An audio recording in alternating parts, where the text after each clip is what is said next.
Hi guys, it's Emil and this week's topic is fashion. But first of all, before we start this fashion thing video, I just want to say that I'm giving out a holiday gift to all of you. It's mostly for trans people who were misnamed and misgendered this holiday season, or LGBT people who were treated with transphobia and homophobia and stuff like that. But it's for everyone. It's literally for everyone. You can have had a great holiday season, you can still get a gift. You just go to my Tumblr ask box, my link is in the description below, and you send me the name of your selfie tag on Tumblr, or you submit a picture to my Tumblr blog of yourself, and I will compliment you on something that I notice about you, and that will be my holiday gift to you. But so, back to the topic of this video, fashion. I am going to talk about how to dress as a... well, I'm not going to talk about I'm not going to tell you how to dress, but I'm going to give you some tips on how you can dress as a trans guy, because you know there are some issues that are quite common for transmasculine people. So I'm just gonna show you some of my clothes. Not that I'm like a fashion expert or anything, but I like expressing myself through clothing. I like clothing, so I'm just gonna show you a bunch of stuff from both the men's and the women's department, and I'm just gonna show you. Also, of course, it's very important that everyone understands this, and it cannot be overstated, that you don't have to dress in a masculine way to be a trans guy. You don't have to dress in a feminine way to be a trans woman. You don't have to dress in an androgynous way to be non-binary. You can dress however you want with clothes from whatever department of whatever store, and you will still be what you identify as. Your identity has nothing to do with your expression or your clothing or whatever. I'm just gonna start by showing you what I'm wearing right now. So that is this shirt. I think this is from H&M. Most of the stuff I buy is from H&M simply because H&M is cheap and they carry sizes that are good for me. And then I'm wearing these jeans. And I don't remember where they're from, but I like them because it looks like I have a slight bulge even when I'm not packing. They're a little too long, so I have to like bunch them up like that. But please get back on the tripod. Now, a big problem with pants for transmasculine people is they usually, I'm taking off my pants right now, usually they are too long. If they fit us in our hips, they're gonna be too long for our height because we're usually quite short. But I have a tip for that. It's not gonna solve everything, but it's a tip. I just figured out I can put my camera here. You just buy pants known as chinos, or is that how you pronounce it? I don't know. These are ones like that. I actually need a belt because they keep like falling down. But the good thing about these is if you have to do the thing like this, chinos are actually made for that. So what you can do is you either buy a pair of chinos and you roll them down, and it'll just look like any other pair of pants, or you buy a pair of chinos and you can roll them up an extra time and it won't look weird because they're actually made to be rolled up. Or obviously you can just take a sewing machine or take a needle and a thread and just sew up the edges of your pants if they're too long, but who has the energy, am I right? Now let's talk about t-shirts. So a big problem with t-shirts is usually the sizes and how they fit, and when you're binding, and yeah, this is my GC2B binder in a well-fitting t-shirt from H&M. So with this shirt, this is okay, but it will show a kind of a bulge here that is not quite natural, and sometimes I just get self-conscious. Mostly it's not about my chest though, like to be honest, I don't really care if people think it looks weird or whatever. I'm very self-conscious about my stomach, and I wouldn't have to be, and you probably don't understand why, because I'm holding it in. I don't know. I'm self-conscious about it. I shouldn't have to be, but I am. So I don't like wearing just something like this. Usually I want something on top of it as well. But that is also good for hiding your chest. So let's roll into that. I'm just gonna grab a normal button-down shirt, also from H&M. And there you go. Now, you can see, there you can see the bulge.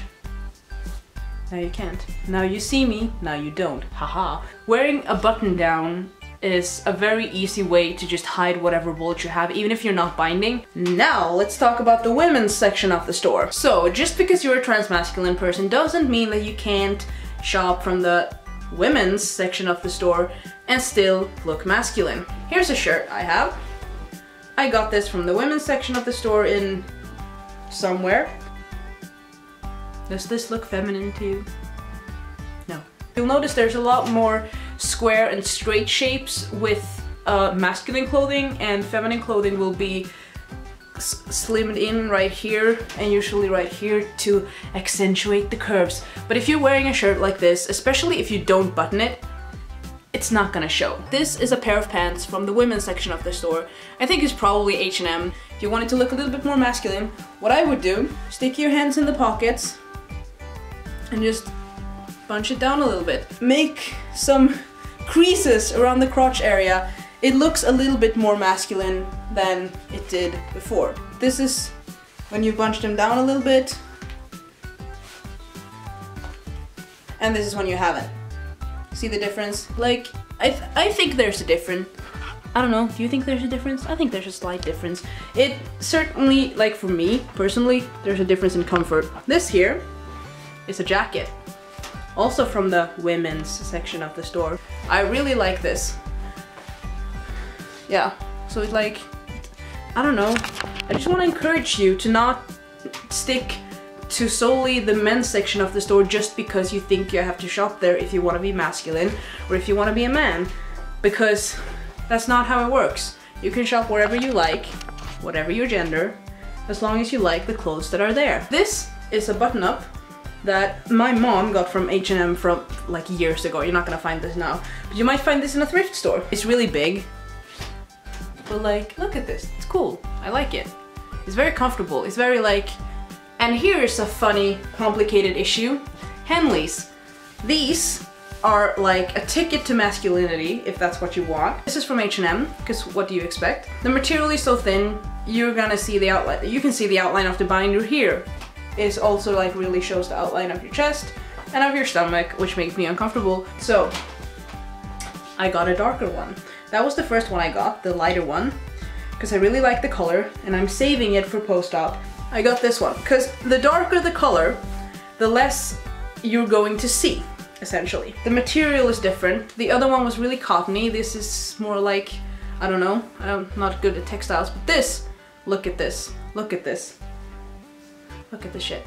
You can see outline of the binder here, but as I said, I usually wear something over, but this is a very simple way to look masculine. I don't know what it is about Henleys, or just in general, if you like roll your shirt sleeves up, it just looks really masculine. I like this. I think this looks masculine. You might not agree, but I think this looks great on me. Hoodie from H&M, most comfortable shit I have ever worn in my life. Another button up from H&M, a little too big, but I love the color, the fit. It's great. Regular t-shirt from H&M, a size too big, just so I can hide my chest and my stomach, because those are my preferences. It's size too big, as I said, so the neckline is a little bit too big. My binder shows here. The material is so thin that actually, in daylight, you'd sometimes be able to see the outline of the binder, but then you just wear something over it. A short ticket to being fancy is a vest or a blazer. Looks like this. It's fancy, it fits me. It's so dark, I don't know how much of it you can see, but I think it looks good. Now I kind of look like some kind of hipster musician or a fancy cowboy. I love vests. So I have two vests, one that makes me look like a grandpa, and then this one, which is from H&M, and it's a little more fancy, and it's not gonna go with every item of clothing like a blazer. Not that a blazer will go with every item of clothing, but it'll go with a lot of items of clothing. This won't. This will go with generally with button-ups that matches the color, and you can wear it buttoned with like a tie or a bow tie, or you can just wear it like this with or without a tie or a bow tie. You can button this up if you want to, or you can just not. Vests are an easy way to look casual fancy, and I need to get more of them. I want to like make my own vests and everything, because I don't know what it is about them. They enhance me, they enhance my soul. I like them. I'm just gonna undress for you now. I don't know if there was anything else I had. Oh yeah, I have one thing I want to show you. This is the best scarf I have ever owned. You know why? It's Dog! I got this at a convention. They also had dog hats, and I was like, should I get both? And I was like, nah. really soft and comfortable. This is the best thing. Dress in memes. That is the secret to being awesome. Dress in memes and be an absolutely horribly annoying person. That's it. That's my video about fashion. This is my binder. If you don't know what to dress in, you can just wear a binder and that's it. I'll see you next week. Bye.